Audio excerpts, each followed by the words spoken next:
संजीव भी हमारे साथ जुड़ गए हैं, मेरे साथ मेरे वरिष्ठ सहयोगी। तो संजीव, एक बार फिर अमेरिका में ट्रंप सरकार, शानदार जीत। यहाँ देखिए, इस बात को अभी इस वक्त बहुत से लोग कह रहे हैं कि ट्रंप यकीनन जीत रहे थे, जीतने चाहिए भी थे, लेकिन इस बात को सबसे ज़्यादा यकीन ट्रंप कर रहे थे कि वो जीतेंगे।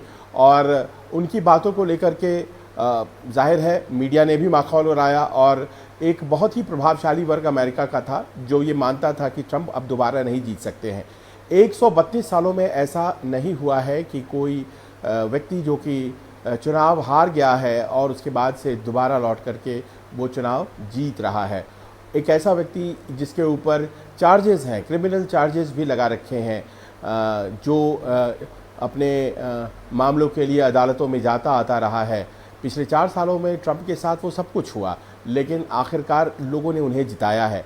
तो ये जो जीत हुई है, इसको इस तरह से भी परिभाषित करने की ज़रूरत है कि जो आज की तारीख में अमेरिका के जो बहुसंख्यक लोग हैं, उनकी ज़रूरतों को बहुत ही ध्यान से परख करके उनकी तरह की बात को ट्रंप कहते नज़र आए।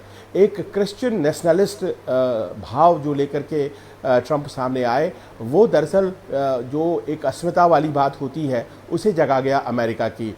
और जितने भी मुद्दे हों, सबसे बड़ा जो सवाल था आज की तारीख में वो था अवैध घुसपैठियों का मुद्दा, इलीगल माइग्रेंट्स का मुद्दा। और इस मुद्दे ने सबसे ज़्यादा ट्रैक्शन वहाँ के जो मूल निवासी हैं, जो वाइट्स हैं या रेड इंडियंस हैं, उनको दिया। और उसी का नतीजा है कि एक तरफा वोट उन्हें कई ऐसे राज्यों में मिल गए जहाँ से उन्हें उम्मीद ही नहीं थी, जैसे वर्जीनिया। और सबसे बड़ी बात यह है कि जो 3 बड़े राज्य स्विंग स्टेट्स में जीते ट्रंप ने, उसने तय कर दिया कि उनकी जीत निश्चित होने जा रही है।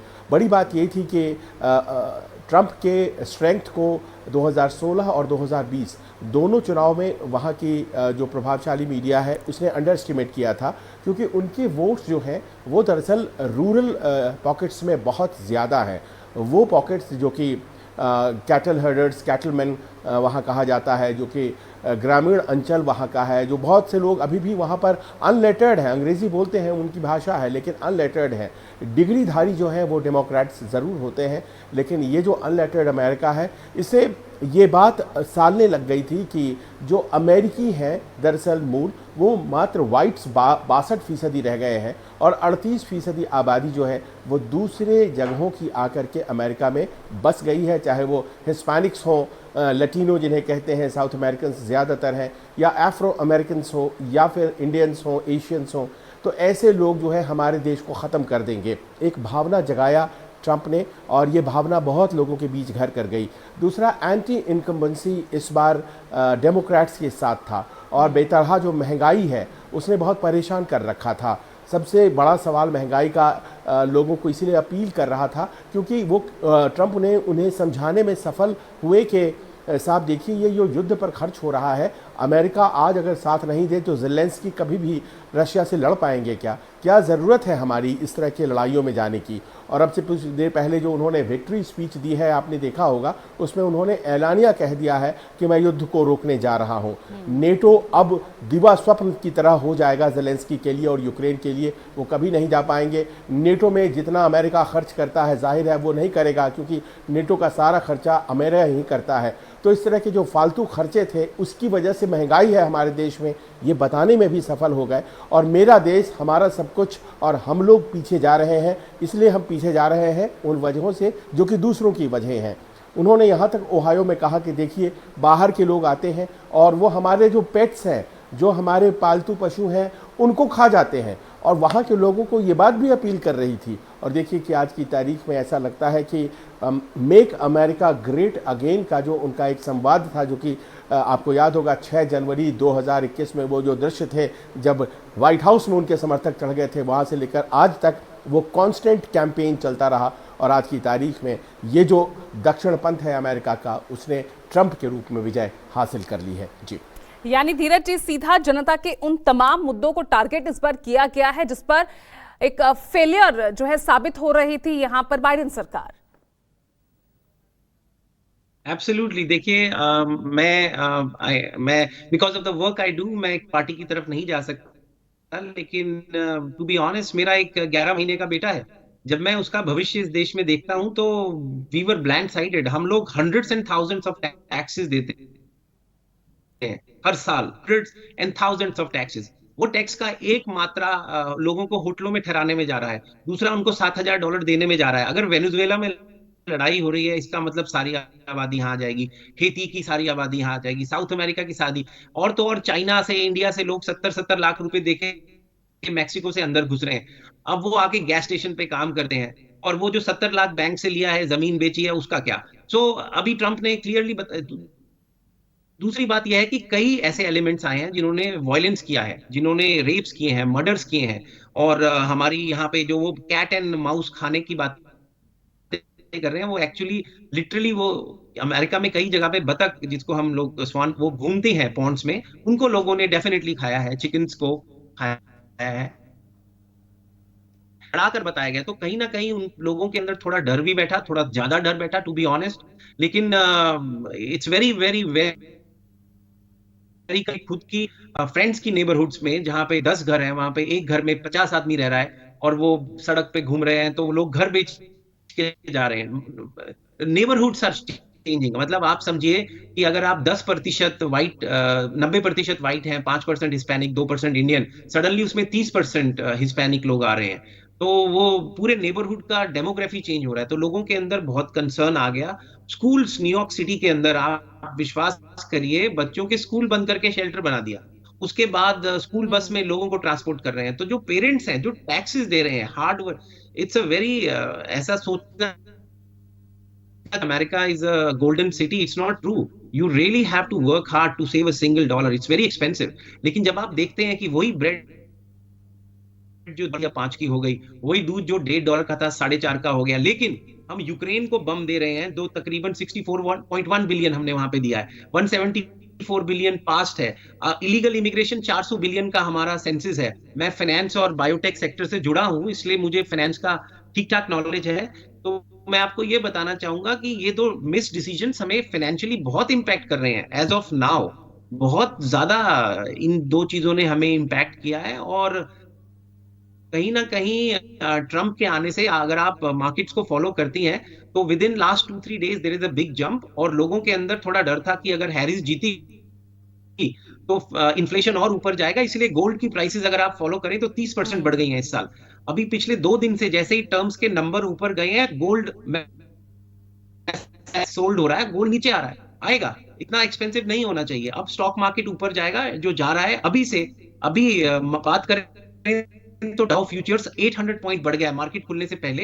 अभी आप सुबह उठकर देखेंगे, और क्रिप्टो करेंसी बिटकॉइन, क्योंकि ट्रंप ने बोला है क्रिप्टो को लेजिटिमाइज करेगा, 75,000 पे पहुंच गई है। अगर आप बात करें ड्रिलिंग कंपनीज की, जो ऑयल एंड फ्रैकिंग करती हैं, मेरा वो सेक्टर नहीं है, मेरा तो AI एंड मेडिकल है, लेकिन उन कंपनीज के शेयर 15% कल रात से बढ़ गए हैं, अभी एज वी स्पीक 15%, क्योंकि Trump will make energy cheap. Pennsylvania एक बहुत बड़ी जगह पे बैठी है, जहां पे मीथेन है और बायोगैसेस हैं, जिसको यूज करके ये एनर्जी प्रोड्यूस करेंगे। और हमें सस्ती एनर्जी क्यों चाहिए? क्योंकि AI के लिए बहुत एनर्जी चाहिए होती है, और डाटा स्टोरेज चाहिए होता है। डाटा स्टोरेज के लिए वो सेंटर्स पेंसिल्वेनिया में बनाएंगे, hundreds of thousands of jobs create करेंगे, फ्रैकिंग से जॉब क्रिएट होगी, न्यूक्लियर एनर्जी का रिसोर्स बनेगा, जो 15 साल तक चले लगता है, 10 से 15 साल उसको एफिशिएंटली बनने में। तब तक हमारे पास गैस है, जॉब्स क्रिएट होंगी, AI आगे बढ़ेगा। सेमीकंडक्टर, जो ताइवान सेमीकंडक्टर आप ताइवान में देख रही हैं, उन्होंने उन कंपनीज का एक छोटी कंपनी अभी खोली है, और ट्रम्प पॉलिसी है कि उनको 50% बिजनेस शिफ्ट करवाएंगे यहाँ पे अमेरिका में। वो एक्चुअली वर्ल्ड के लिए अच्छी चीज है, जियो स्टेबिलिटी मिलेगी। ताइवान वर्ल्ड की 85% सेमीकंडक्टर चिप्स प्रोड्यूस करता है, और आप जानती हैं ताइवान किस जियोपॉलिटिकल स्ट्रेटेजिक जगह पे लोकेटेड है। अगर वहां पर, तो वर्ल्ड में हर चीज, हर इलेक्ट्रॉनिक चीज एक्सपेंसिव हो जाएगी, चिप्स ही नहीं मिलेंगी। अभी अगर आप फॉलो करती हैं, अमेरिका वर्ल्ड में एक ही कंपनी है जो मशीन्स बनाती है, जो चिप्स बनाती है सबसे एडवांस, जिसका नाम है ASML, जो कि डच और अमेरिकन कंबाइंड कंपनी है। वो कंपनी पे भी ट्रंप की लोग है कि हमें टेक्नोलॉजी लानी है। अभी as we speak, within a month उसके स्टॉक 30% गिर चुका है। It's a $800 billion company. तो मेरा कहने का यह मतलब है कि काफी ड्रास्टिक शिफ्ट्स आपको फाइनेंस में, ये पूरा वर्ल्ड कनेक्टेड है। मुझे नहीं पता आप कितना फाइनेंस कवर करती हैं, लेकिन इंडिया की मार्केट में भी आपको दिखेगा, मोस्ट लाइकली अभी दिख रहा होगा। और यहाँ की मार्केट में हमें 2 दिन से दिख रहा है, और अभी as we speak Dow future 800 point ऊपर है, और S&P 1+1.5 डिपेंडिंग आप कौन सा डाटा देखते हैं ऊपर है। बिटकॉइन वी आर एंटिसिपेटिंग 80,000 करेगा टुडे। सो दिस नहीं, इज बिल्कुल, दिस इज यहाँ पर भी मैसिव शेयर एंड बाजार वी आर उछाल ऑलवेज। के साथ ही यहाँ पर भी खुला है और वो असर दिख भी रहा है। गोल्ड भी डाउनवर्ड्स ही यहाँ पर पिछले 2 दिन से आता हुआ नजर आ रहा है। संजीव, मैं आपके पास आ रही हूँ। संजीव, क्योंकि एक फाइनेंस एस्पेक्ट तो बहुत अच्छे से धीरज ने हमें यहाँ समझाया है, लेकिन एक ग्लोबल एस्पेक्ट की बात करूँ, युद्ध, वॉर, इस वक्त पूरी दुनिया इसे देख भी रही है और इस संकट से जूझ भी रही है। हालांकि वादे तमाम दोनों ही ओर से किए गए हैं, लेकिन ग्लोबल एस्पेक्ट पर ट्रंप की जीत को आप किस तरह से देख रहे हैं?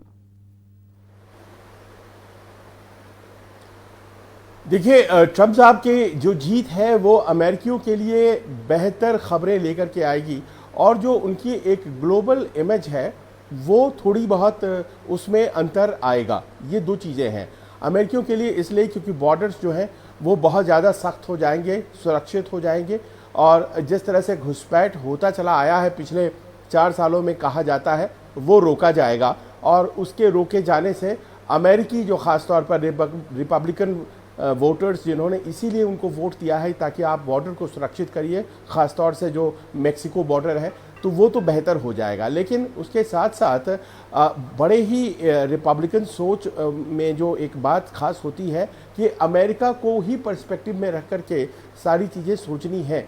तो वैसे में टैरिफ को लेकर के बहुत सी चिंताएं हैं, और ख़ास तौर पर जो बड़े देश उनके साथ व्यापार कर रहे हैं। हमारी व्यापार तो बहुत ज़्यादा नहीं है, लेकिन फिर भी है, तो हम प्रभावित भी होंगे। लेकिन चीन जैसे देशों को दोबारा से अपनी स्ट्रैटेजीज को रिकैलिब्रेट फिर से सोचना पड़ेगा।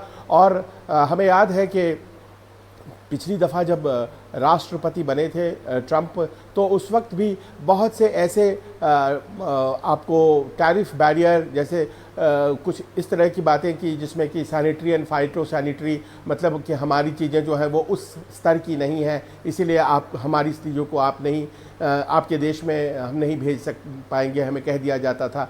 कुछ इस तरह की कंडीशंस लग जाती हैं।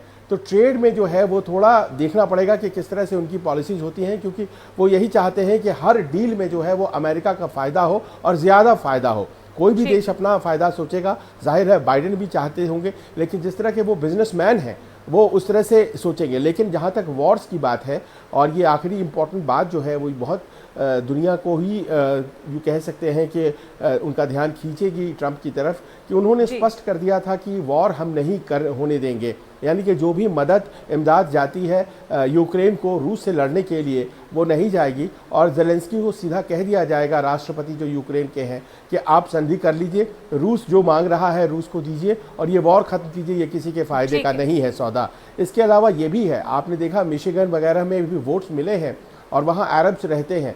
वो वॉर जो कि गाज़ा में चल रहा है, इसराइल के ऊपर एक दबाव बना करके उसे भी ख़त्म किया जा सकता है, इस बात की संभावना भी बढ़ गई है। हमारे लिए बहुत इंपॉर्टेंट बात है, हमारे लिए अगर कनाडा में आज इंडियंस के साथ ऐसा हुआ है, तो ट्रंप एक ऐसी स्थिति में है कि वो ट्रूडो को कह सकते हैं कि आप अपने चीज़ों को सुधारिए, और उन्होंने ऐसा कहा है, तो हम उम्मीद कर सकते हैं जो हमारी कनाडा की समस्या चल रही है उसका भी खात्मा होगा। जी बिल्कुल। और इसी सिलसिले में देखिए पीएम मोदी उन्होंने भी ट्रंप को जीत की बधाई दी है। बहुत बहुत शुक्रिया आप सभी का हमारे साथ चर्चा में जुड़ने के लिए। फिलहाल एक छोटा सा ब्रेक ले रहे हैं, खबरें लगातार जारी है।